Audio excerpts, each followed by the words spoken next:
Training in mindfulness is about training our attention. We're learning to keep our mind focused on the here and now so that we can remain more aware and present in our lives. But there's a lot more to it than just attending to the moment. What really matters is the attitude that you bring to this attention. If you're paying attention to the moment but you're full of anger and about to lash out at someone, it's hardly a moment of mindfulness. To develop the right attitude for this work, we can be guided by a set of qualities or principles that lie at the heart of mindfulness. And the more that you can cultivate these qualities within yourself, the more that you'll realize how much these same qualities will benefit your sleep. Each of these qualities can be developed within every mindfulness practice. And as I go through them with you now, I'll offer a suggestion on how you might do this. Non-judging is observing all experiences with openness and acceptance. So if we do label something as positive or negative, good or bad, or right or wrong, pleasant or unpleasant, then we recognize that the judgment comes from us and it's not inherent to the object. In your meditation practice, notice the subtle judgments within your mind and name them as such. So there's judging. Patience is letting go of the desire for something to happen faster than it's natural for it to happen and allowing things to unfold in their own time. In your meditation, notice when you want the practice to hurry up and finish, and notice what effect this has on you. Then see if it's possible to let go of the concern for time and surrender to the practice until the recording ends. A beginner's mind is a willingness to observe the world afresh without preconceived ideas about what should occur. It's about bringing an open mind to any experience and treating it as a first encounter. So when you meditate, play with releasing what you think should happen. Drop all of your expectations and just see what happens. So there's no right or wrong outcome. Trust is the belief in your own wisdom, your own strengths, your own instincts, and your own intuition. It's the faith that you have everything inside you that you need to cope with any situation that arises. In your meditation practice, honor the feelings or intuition that arises within you by listening and paying attention to them.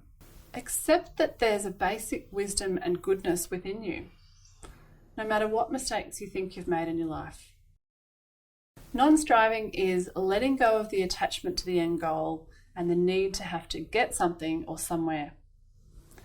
It's seeing and accepting things just as they are and ultimately allowing ourselves to just be as we are without needing to change or fix anything.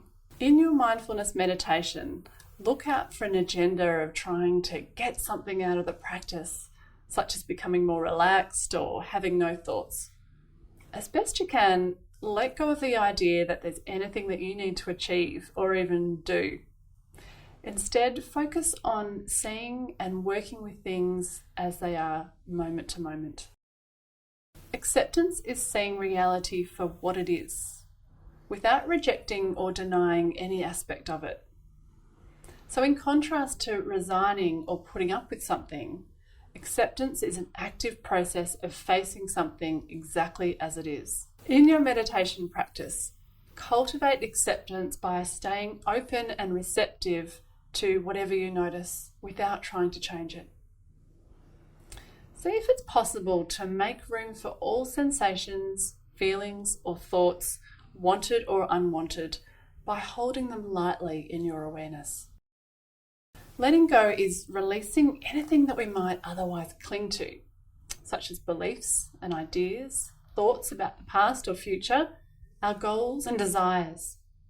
We can observe this attachment and tension that it creates in our mind and body and allow ourselves to loosen the hold.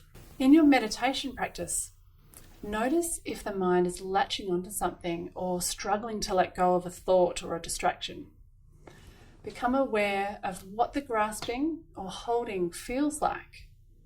With each breath out, see if it's possible to release what you're holding and imagining it dissolving away.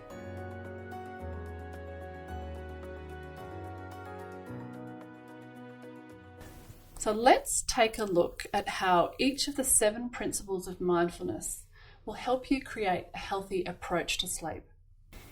A beginner's mind is a willingness to explore a new approach to sleep. It's staying open to new ideas, putting aside what we think we know to make room for new possibilities.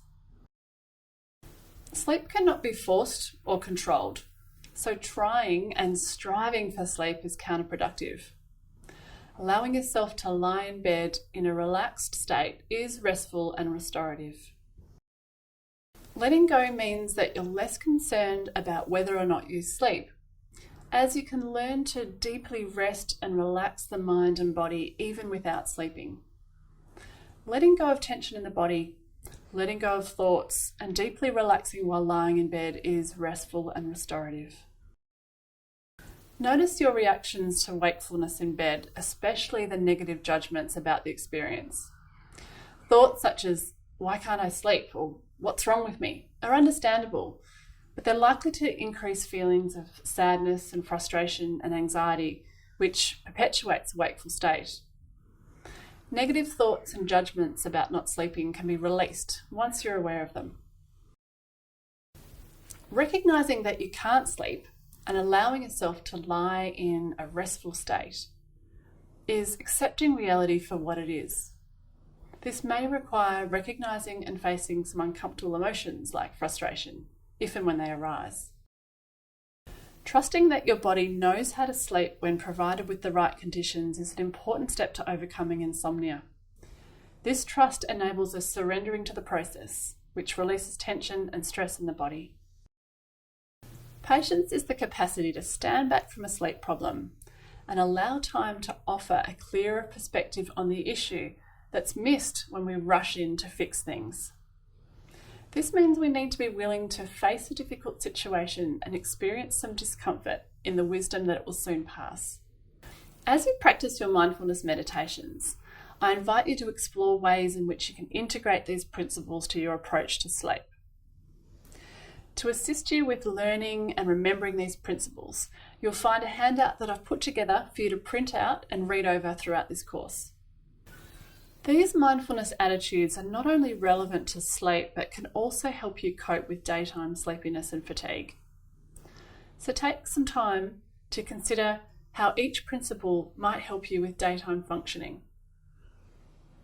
I'd now like you to complete this worksheet to consider how each of the principles will also help you manage daytime fatigue and sleepiness.